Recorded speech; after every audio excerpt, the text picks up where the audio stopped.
Hello and welcome back to Motorsport Radio, where right now we have one of the next upcoming British stars in motorsport. Joining us is Rowan Campbell-Pilling, who has recently signed for Argenti in British Formula 4. Rowan, it is an absolute pleasure to have you here with us on Motorsport Radio today. How are you doing? I'm amazing. Thank you, Ross. Thank you for having me on the show. And can't wait to start talking all things motorsport. Yeah. It's my pleasure, my friend. Look, as I said, you've just signed with Argenti. Let's start with F4. You know, obviously you've been karting for a while. You've won a few karting championships around the country, and that's great. You decided that now is the time to make the jump up onto the TOCA support ladder, up into British F4, and signing with Argenti as well. What was the thought process behind the decision? Was that the logical next step, or was there, a few places that maybe you considered going? So there are definitely options out there. I mean, so we moved from karting onto a young driver academy with Arden Motorsport, who did, an amazing world of good for me. I did a lot of sim with them and moved into testing the old generation F4 car, the Megale. And I've done about, 10,000 miles of high-speed testing in that. And then, we made the jump to the new car, testing it with a couple of different teams, and Argenti happened with the best fit. We had some mega chemistry there, to be honest, so we thought it would be the right and natural move towards the FIA F4, the new FIA F4 car, and the British F4 Tour and the TOCA package. So yeah. No, that's fair enough. And why don't you talk us through as well what it's like compared to the new and the old F4 car? Obviously, we had the new car coming in a few years ago. What's the difference between those? Because maybe someone who's watching along, maybe we haven't got a lot of F4 aficionados watching along, or maybe just a bit of driver's perspective on it. I mean, so obviously the driver's perspective is that they are two different cars. One's made by Tatus, one's made by Megale. They're always going to be completely different to drive. The Megale's, really soft, really quite slow, whereas I'd say the new car is a lot more positive. However, from a viewer's point of view, the main difference is that one's got a halo, one hasn't. The halo makes a massive difference for the racing of the actual driving of the car. I've lost my words here. The center of gravity is made a lot higher by the halo. So the car naturally rolls a lot more. Whereas, the Megale didn't. There are pros and cons to both cars. I personally really like the new car. I can't wait to get going this season, really, to be honest. Oh, we can't wait to watch you. And on the topic of this season, 2024, looking like it's going to be a very, very competitive grid for British F4. I mean, obviously, we've got all eyes on the likes of Deegan Fairclough, who finished P3 last year. You've got Abby Pulling, who's off driving for Rodin, on a move that I don't think many people expected her to be an F4 this year, but it's great to see her there. What's your objective for 2024? Are you aiming to, come out guns blazing, or maybe just a bit of a learning year, first year in cars racing, let's just take it slow and let's just get some building blocks down? Big time. So 2024 purely is just a learning year for us and the team. For me to get used to racing that car, from everything from, slight aero wash behind other cars, dirty air, getting used to all that sort of thing, racing in single seaters. Really getting dialed into that, and then, becoming acclimatized with the tracks, the TOCA weekends, what they're like, purely getting to home with the car, with a view to go and excel in 2025. It's a very, very, very mature response there. I like your thinking. Obviously everyone wants to go out and start winning immediately, but it does take work. But great to hear that you maintain positivity, and you're going to go out there and just have a learning year. So that's great to hear. We may have just seen some of the images on screen. You do a lot of charity work, Rowan. Why don't you kind of talk us through where that comes from, and what that means to you to do your charity work, and how that helps you and how that supports you as well? So ultimately, the way I see it, I've been raised with the with the strong ethics of always give back to communities. And, I'm Sheffield born and bred, so I'm very proud to be from Sheffield. I love everything Sheffield, to be fair. And to give back to, so we were looking to do some work with a charity, just because I, want to give back to communities and want to help people.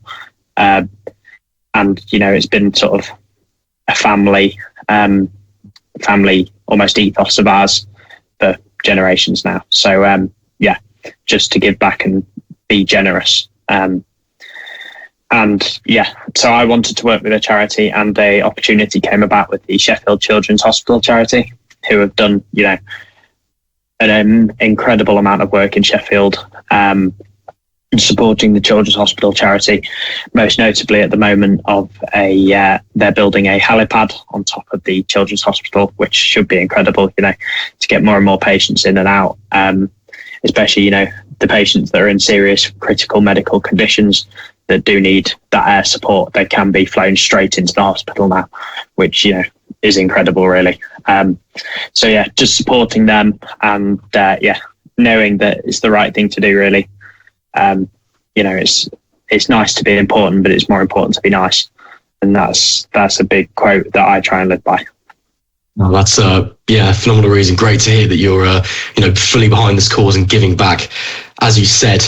But also, kind of on the flip side of that, is you are obviously helping a lot of people, but how are people helping you as well when you're pursuing your motor racing journey?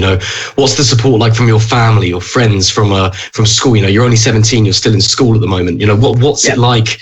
Kind of getting around the day-to-day normal life, I suppose, while you're going on this journey. So day-to-day life for me looks, school during the day, and then, I'll come home from school, get changed, go to the gym, train with my trainer, Frank, who, he does an amazing job. Incredible. We get incredible support from Frank. I can't thank him enough. So it's a big shout out to him on here. And then, come home, homework, any catch-up work that I need to do from missed school. School are incredibly supportive with my racing as well. So, if I do need to miss some school for racing, they don't seem to have a problem with that as long as I catch up. So, they're incredibly supportive, and family just have always got my back, which is, really nice to have that solid foundation to build upon. Yeah, that's brilliant. I assume at school, obviously, you're Mr. Popular, being the racing driver and all of that, are you? I try and keep my head down and just get on with it.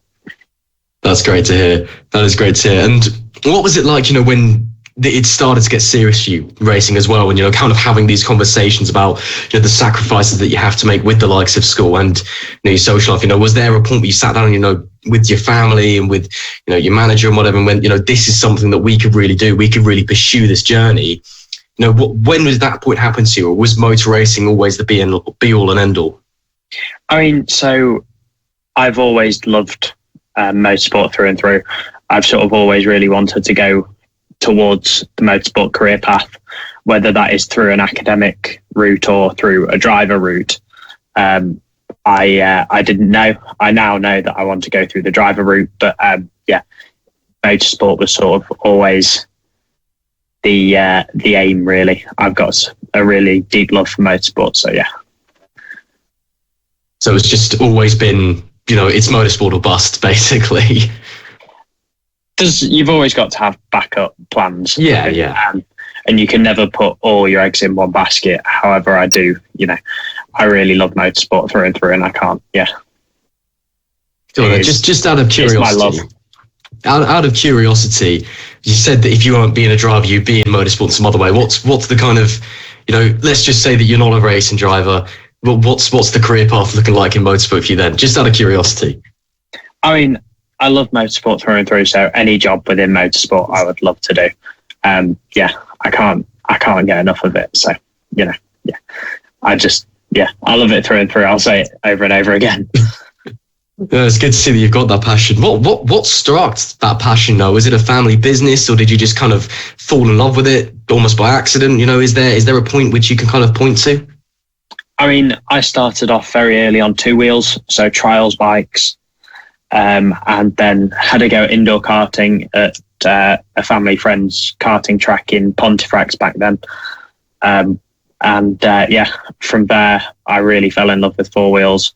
We moved to four wheels, and then, we've come through karting doing Bambino, Cadet, Junior and Senior classes, and now progressed onto F4. So yeah, it's all the journey, I guess. No, that's fair enough.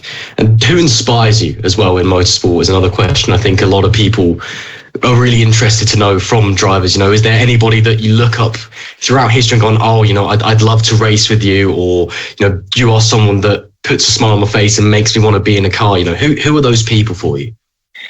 There are a couple of drivers that I idolise, to be honest. So, one of them's definitely Colin McRae. I think you look at some of his old onboard from rallying, and yeah, it is just incredible. His feel of the car, his natural driving ability. It's a pleasure to watch, really. And it's incredible to watch. Another one would have to probably be Max Verstappen at the moment. I think he is just unstoppable at the minute in Formula One. Obviously, it's been Bahrain testing today, which he's topped the timesheets for. So, starting 2024 with a bang with him. But yeah, his approach, his cutthroat nature, and his attitude, his motivation, the way he trains, I just think it's really, really admirable and inspirational. And I want to be that man. That's fair enough. I mean, you want to beat everybody you're out on a circuit with, to be fair, don't you? That's the aim of the game.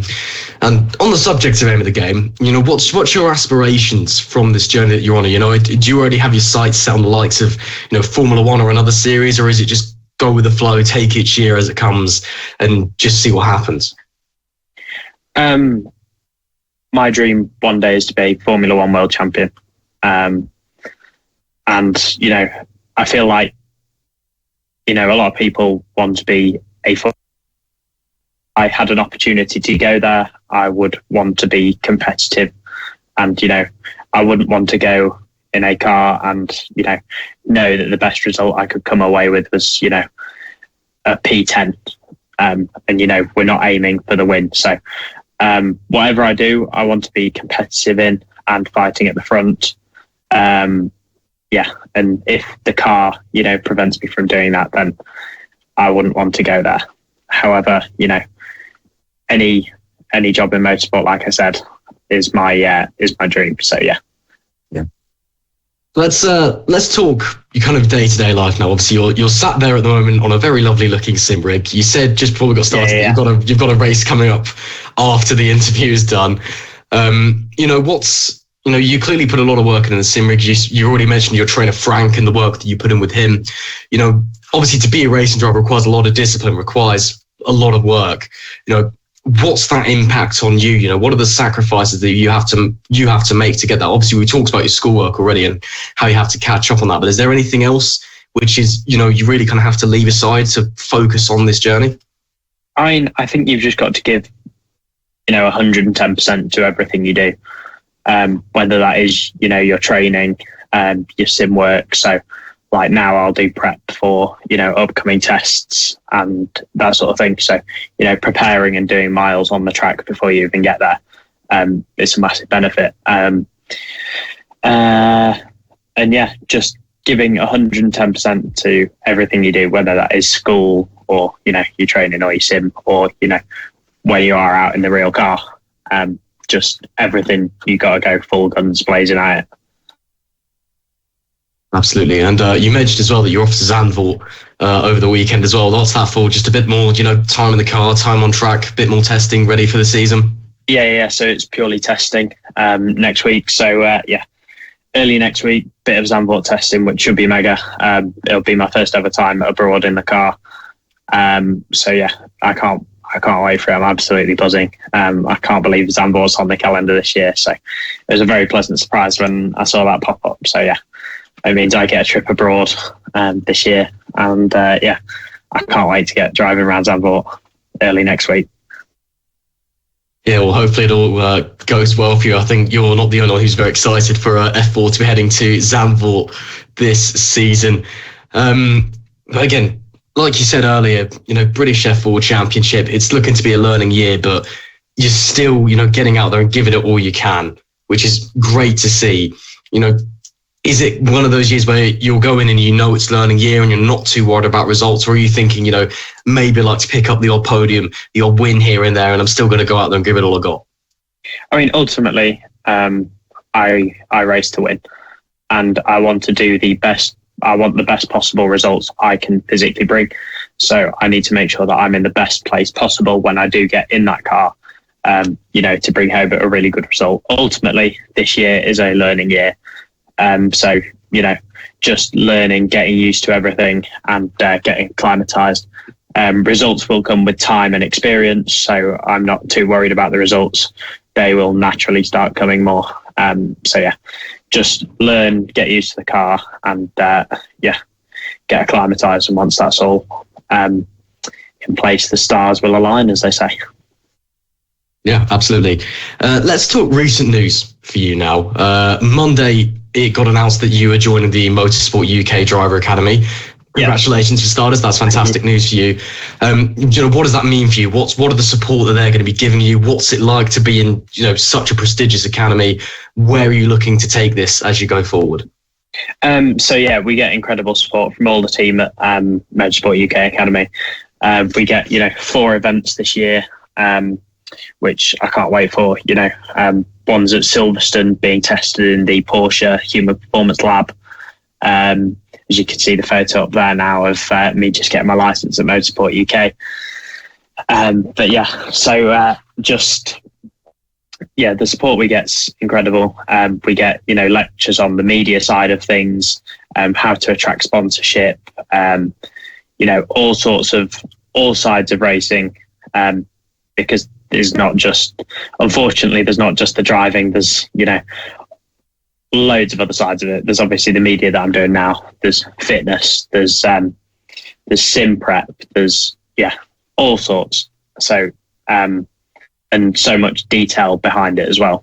They help you really break that down and focus in on the parts that matter, if that makes sense. No, that's great to hear that you're getting that support. It's a tough world out there for racing drivers, as nice as the job is on the best of times. Again, congratulations for, getting into the academy. That is great news for you, as I said. And obviously the press release on Monday, it was all fantastic to see. Are they, what else, on track wise, are they concerned with this year? Is it going to be, are they in agreement, this is a learning year? Is maybe a little bit of pressure on you already to get some results in? I try and work with the, almost zero pressure motto. Mistakes happen under pressure inevitably. So the less pressure that I can put on myself, the better. So this year, just set expectations really low and then impress, you know what I mean? Yeah. No, I get you. But I mean, so you say no pressure. Surely there's some points where you do feel a little bit of pressure, though. Maybe there's a championship on the line or something. It's not exactly a stress-free world as a racing driver. Oh, not at all. But the more relaxed and calm, I will do better. So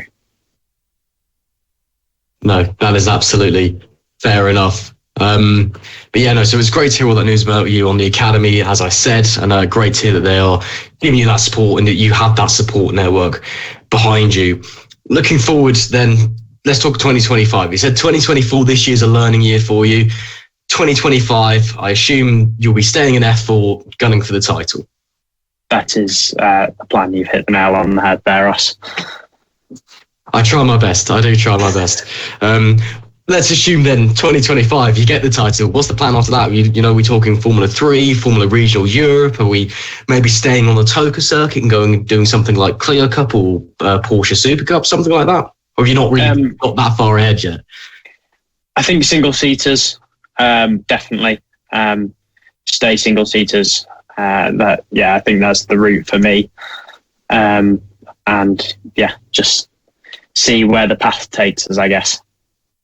Yeah, see where the journey takes you. That is fair enough, indeed. So, but yes, the current plan then is learning year 2024, 2025, gun for the title. So you've got that support base there. You know what you're doing. You know the team's behind you as well, which is great to hear. You know, you mentioned earlier on that note, that Argenti felt like the best fit for you. Of course, you were the first driver at all that was announced to be on the F4 grid this season.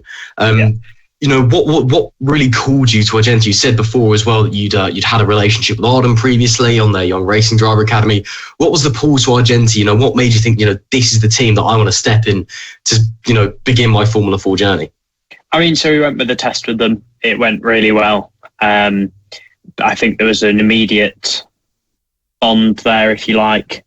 It just felt a right fit. The team are so switched on. The mechanics are mega. The engineers are first class. So, we get so much support from Mike and Connor, the team managers, and team principal. It felt like the right fit for us. They are they're really nice, genuine people. And they're almost as competitive as me. They know how to run a race team as well. That probably helps the situation. Oh yeah, big time. No, that is fair enough. Again though, like was it just an instant connection? Was it sat down where there were other offers on the table? Or was it just kind of Argenti or we're going home sort of deal? There were offers. There were offers from a lot of places. The Argenti offer felt like the best one for us. It felt like the sort of most natural fit. We sort of clicked. And I wouldn't have it any other way as of right now. That is fantastic to hear. Great to hear that, you guys get on so well. Again, you've got the team behind you, learning year this year, hopefully challenging for the title in 2025. So fingers crossed for you and all of that. No, my pleasure. Is there anything that you and the team are really looking at the moment as well in terms of where you can improve either as a driver or as the team? Have you come in and you're straight away you're helping each other? Is it just a bit more of a family dynamic? You've walked in, you feel right at home, and you're just there to get on with the job. I think you've hit the nail on the head again there. We're constantly, me and my teammates are constantly pushing each other. Striving to be the best for the team we can and individually. We're constantly learning off one another and just excelling forwards. And it's quite a nice natural progression with both me and Kiwi at the moment. So yeah. That's fantastic to hear. Unfortunately, Rowan, we are running a bit tight on time, so I think we'll have to wrap up there. But is there any closing remarks, anything you'd like to say to the world before we head off? No, just to say to you, thank you for having me on the show. I've really enjoyed it, and make sure you go and follow official Rowan CP42 on Instagram. Yeah, what he said. Go and follow Rowan on all the social medias. Thank you for joining us here on Motorsport Radio, Rowan, and thank you as well for listening along at home. If you've enjoyed, make sure that you follow us at Motorsport Radio on all social media channels, or you can get in touch with us as well through the website motorsport.radio. Once again, thank you for joining us, Rowan, and we will see you soon. Thank you so much.